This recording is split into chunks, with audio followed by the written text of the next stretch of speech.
क्या कभी आपने सोचा, एक जोड़ा सालों से मुंतजिर हो, कैलेंडर पर दिन काटता रहे, एक के बाद एक टेस्ट, उम्मीद और मायूसी की लहरें बदलती रहें और फिर भी जवाब ना मिले?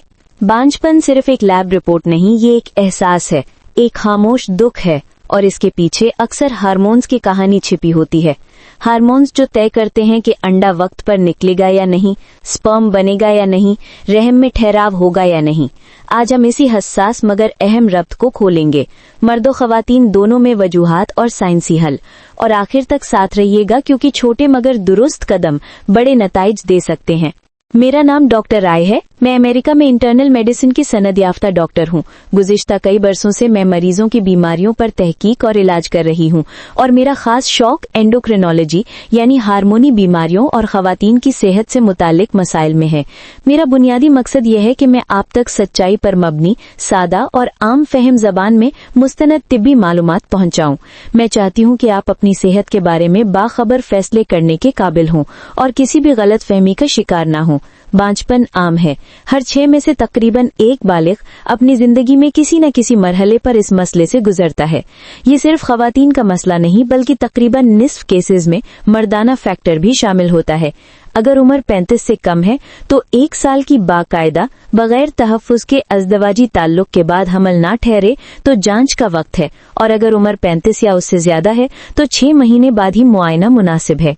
अगर वाज़ेह खतरात मौजूद हों जैसे बेकायदा माहवारी, बहुत दर्दनाक पीरियड्स, साबिका पेल्विक इन्फेक्शन या मर्द में जराही या दवाओं की हिस्ट्री हो तो फौरन मुशावरत बेहतर है। खवातीन में सबसे बड़ी हार्मोनल वजह ओव्यूलेशन डिसऑर्डर है, यानी अंडा वक्त पर खारिज नहीं होता। इसमें 3 बड़े पैटर्न हैं। पहला पीसीओएस, जहां इंसुलिन और ओवरी के हार्मोन्स की ताल बिगड़ती है, अंडा पककर निकल नहीं पाता और साइकिल लंबे होते हैं। इसका इलाज लाइफस्टाइल के साथ लेट्रोजोल से शुरू किया जाता है और अक्सर खवातीन इससे ओव्यूलेशन हासिल कर लेती हैं। दूसरा पैटर्न फंक्शनल हाइपोथैलेमिक एमेनोरिया है, जहां ज्यादा डाइटिंग, सख्त वर्जिश या मुसलसल ज़हनी दबाव दिमाग के सिग्नल सुस्त कर देता है और यहां इलाज में खुराक, नींद और स्ट्रेस का तवाजुन वापस लाना शामिल है। तीसरा थायराइड या प्रोलैक्टिन की खराबी है, जिसमें टीएसएच ऊंचा या प्रोलैक्टिन बढ़ा हुआ हो तो ओव्यूलेशन रुक सकती है और इलाज वजह को ठीक करके किया जाता है।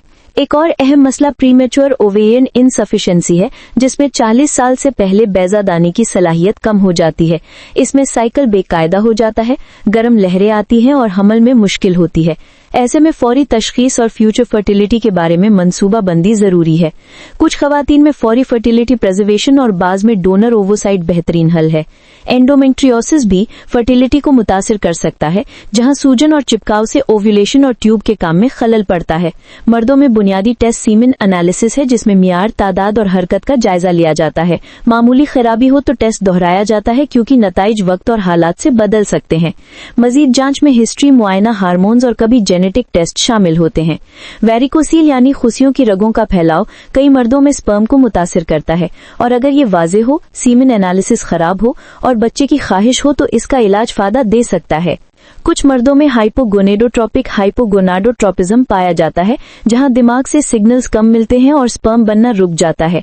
यहां इलाज में एचसीजी इंजेक्शन से टेस्टोस्टेरोन बढ़ाया जाता है और फिर एफएसएच या एचएमजी शामिल करके स्पर्म पैदा किया जाता है। इसी तरह हाइपर प्रोलैक्टिनेमिया में डोपामिन एगोनिस्ट से हार्मोन और फर्टिलिटी दोनों बेहतर हो सकते हैं। दवाएं और आदतें भी असर डालती हैं। एनाबॉलिक स्टेरॉइड्स या बाहर से लिए गए टेस्टोस्टेरोन स्पर्मेटोजेनेसिस को दबा देते हैं, इसलिए बच्चा प्लान करते वक्त ये नहीं लेना चाहिए। कुछ एंटीडिप्रेसेंट्स, ओपियोइड्स और कीमोथेरेपी भी असर डाल सकती हैं, इसलिए मुतबादिल पर गौर जरूरी है।